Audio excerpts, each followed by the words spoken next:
I am getting started. It's 11:36 on Thursday, so technically I made it on my Thursday podcast. I really got to do something about doing these more in the daytime. I really am trying, y'all. I really am. But today I'm here, I'm talking, and excuse the beard. All kinds of things are going on. I took apart my clippers that I shaved with to clean them, and there was a piece I couldn't put back on, so I had to get another set of clippers and I had to charge it, so excuse me. The Saturday you'll see this will be gone. Today we're going to talk about internal colonialism. And of course I'm going to my trusty book, Dictionary of Theories. We need to understand the concepts so that when we hear these things and when we hear people misuse them, we know. Internal colonialism, 20th century. Politics, sociology, theory of the distribution of power and advantages within states.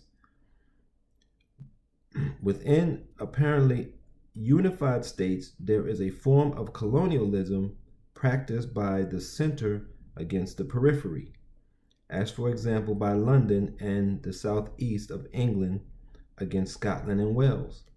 Economic resources and power are concentrated at the center, to the advantage of which the periphery is subordinated. Culture, values, and ways of life characteristic of the center will be favored above those of the periphery, which will be dismissed and less developed. Now, I suspect that they didn't talk about America in their example because they probably wouldn't have let them publish a book. But in the United States, basically what this would be, and maybe it's more difficult because it's not really a place, but it would be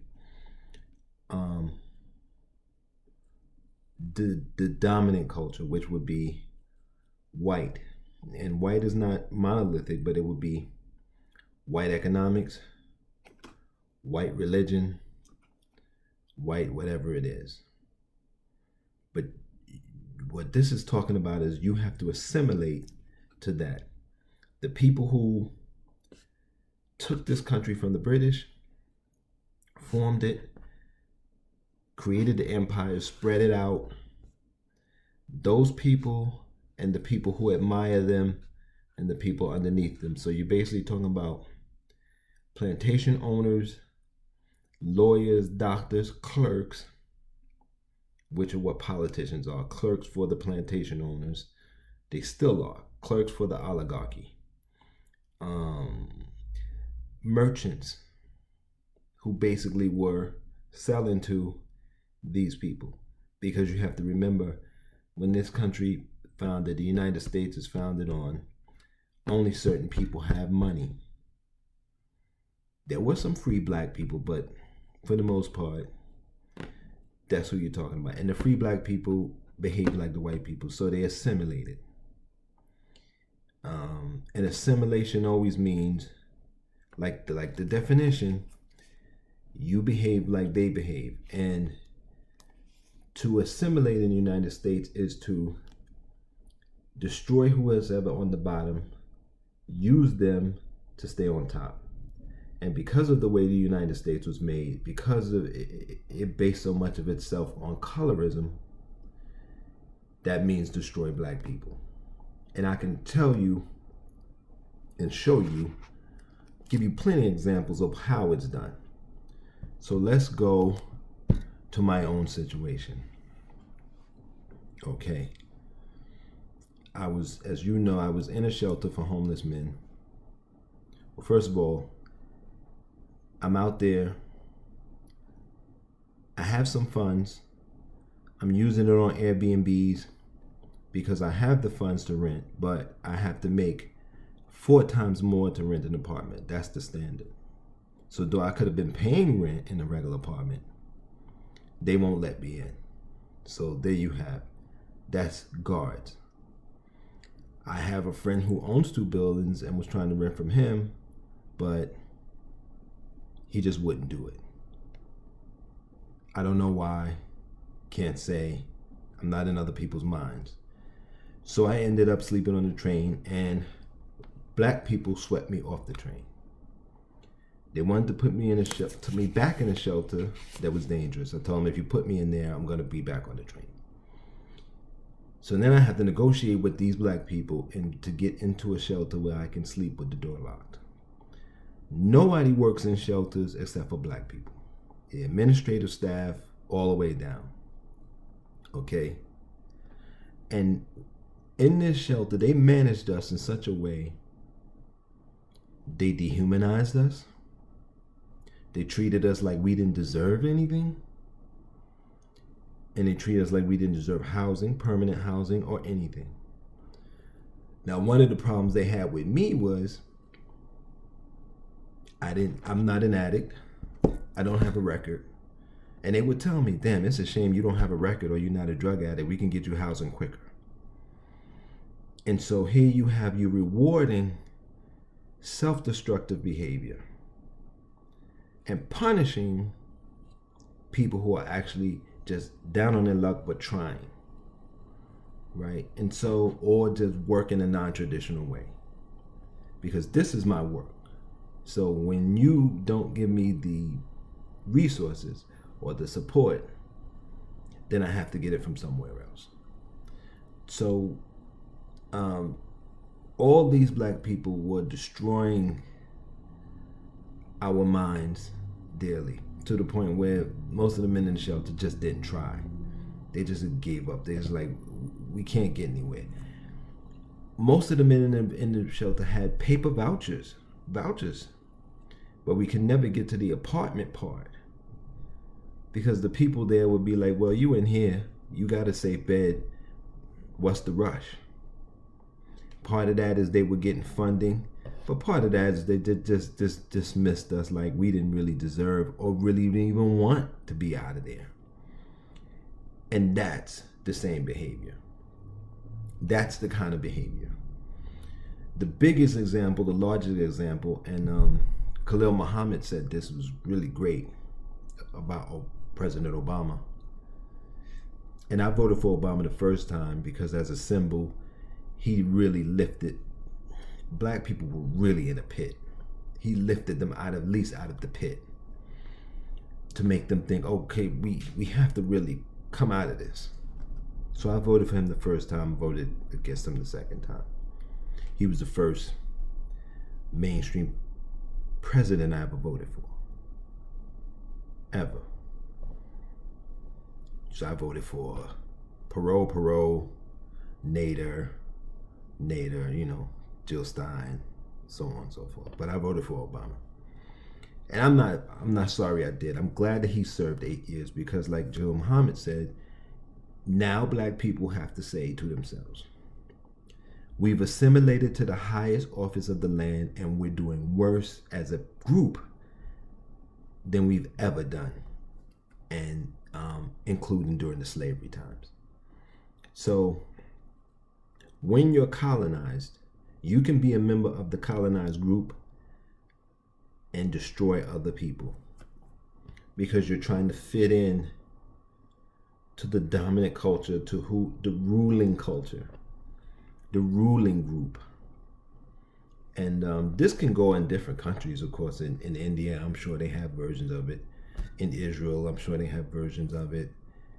In China, I'm pretty sure they have versions of it. Even though they're mostly one or two ethnic groups, they all look alike or look similar. They're not visually as diverse as we are, but I'm sure there's castes and groups, and you have to conform to, I'm sure the Chinese Communist Party is the group.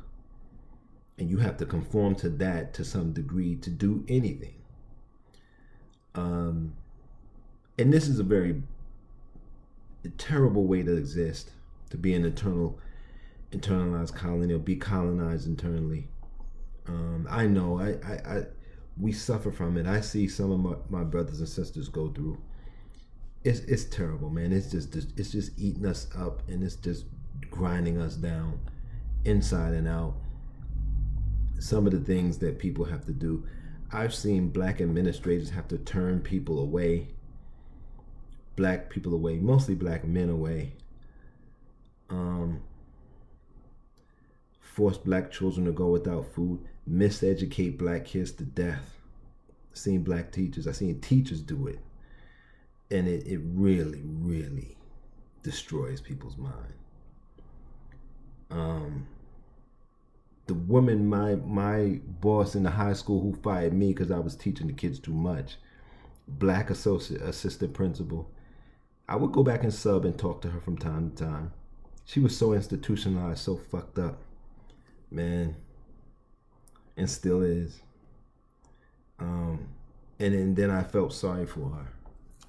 You know, I was angry with her. Then I was like, she's institutionalized.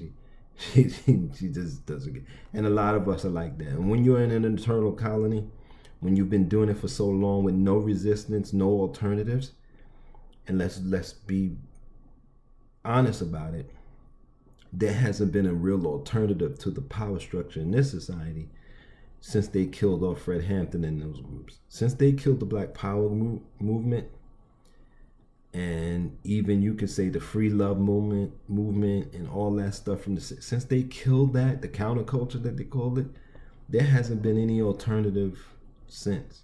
And all those people that was back then that didn't get killed or put in prison, they all just assimilated. And so you have 50 years, 60 years of the dominant culture, which is greed, I don't want to say, how do I want to say, indifference, greed, selfishness. All of that has been the culture for almost everybody in this society. And you see it, even when immigrants come, you can see them. And they're here for a little bit, for a little while, man, it rubs off. And once you had nice, cohesive, now they still kind of stay unified, but you can see how they behave. It's sometimes it's funny to see how they, especially young people, immigrants. It's funny to see how they behave, how they assimilate to American culture, sometimes to American black hip hop culture. But the part of it that's just like yo and fun and ridiculous and silly. Never the fight the power part of it. Never the KRS-One part of it. They never assimilate to that part of it. But that's a whole nother thing. So yeah, I mean, we are an internal colony. I'm a member of a group that's colonized internally. And if you don't believe that, here's an exercise I did with my ex-wife one time.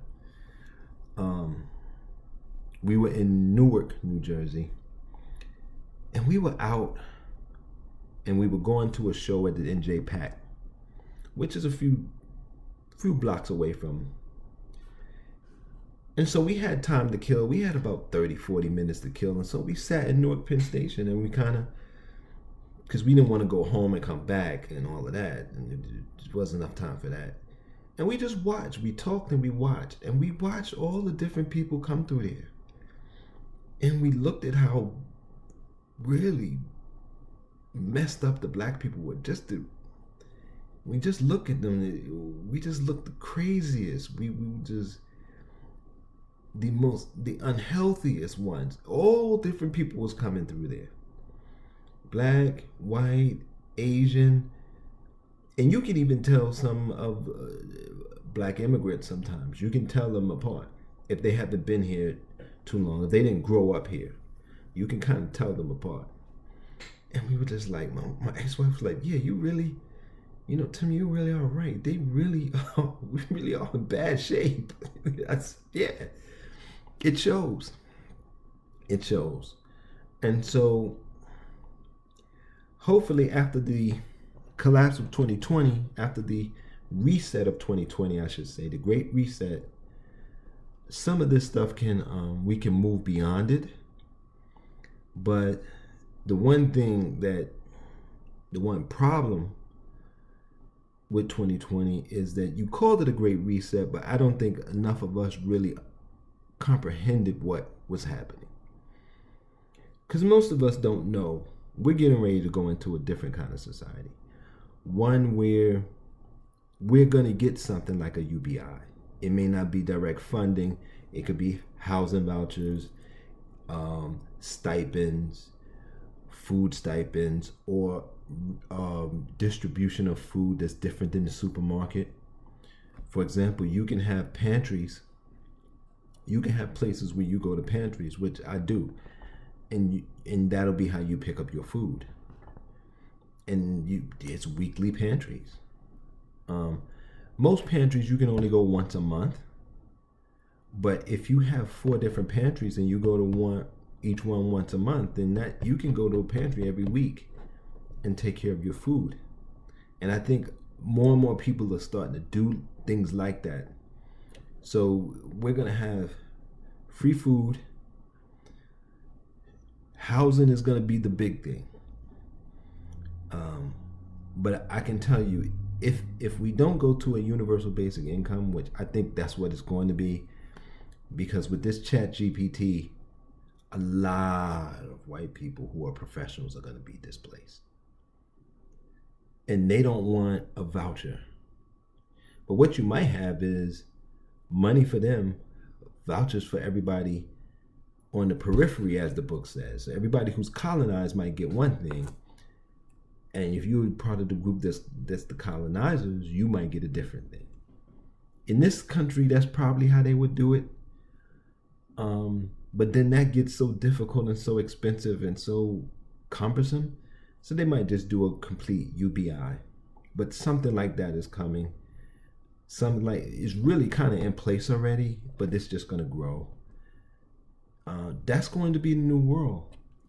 Gig economies. We're all going to be on here trying to sell something, right? Whether that's education, entertainment. I do a little of both. I write scripts, but ChatGPT is going to be writing scripts. I write song lyrics. They're going to be writing song lyrics, and they're going to be making music. So you might not even have bands anymore. You might have virtual bands outselling human bands. And then how does a human musician make it? Maybe they just play on the street and we give them credits. Because that's another thing. Dollars and coins will be gone. And we'll just be passing around credits. We do it already. We're almost there. And if you notice, well, in New York City anyway, I will use my card usually most places except for these little 99-cent stores. But I'm noticing a lot of them are disappearing because they won't take cards unless you spend a certain amount. But I went in one and spent under the amount. He said, look, you got to do it. And he said, it's 2023. I can't. He had the sign up that spend at least this amount, but he said, look, I got to take it. Because we're going digital. And then it becomes a trust issue. Do you trust these businesses with your card? We moved past the Metro card. We're moving past the Metro card phase in New York City to the Omni or your phone device or your watch, if you have that kind of watch, a smart watch or whatever the case may be. So I say all of these things to say we're moving into a different kind of society, and maybe some of this colonial behavior can be erased or faded, or we can get through some of it. I'm hoping, because I have nephews and great nephews and nieces, and I really don't want them to have to go through this, man. This is ridiculous. How many generations? Foolishness that we have to go through. And the technology has taken us to a level that we don't have to go through this anymore. So we are internally colonized, but maybe we're on the verge of coming out of that. We'll see. We'll see how far the technology pulls us, and if it could pull us out of the hate and the greed and the selfishness that was put into place, out of the colorism that's put into place. People are very comfortable and very protective of it on all sides. So we'll see. We'll see what happens. And I hope that We going in the best possible direction instead of the hardest possible direction. But we are going to change. That's it. We can't keep going like this. It's silly, and it's been silly for decades. That's all I had to say. I'll see you Saturday. If you want to support this podcast in any way, you can do directly. You can go to the links, or you can become a sponsor. Until next time, please take care of yourselves, and please, please, please be safe.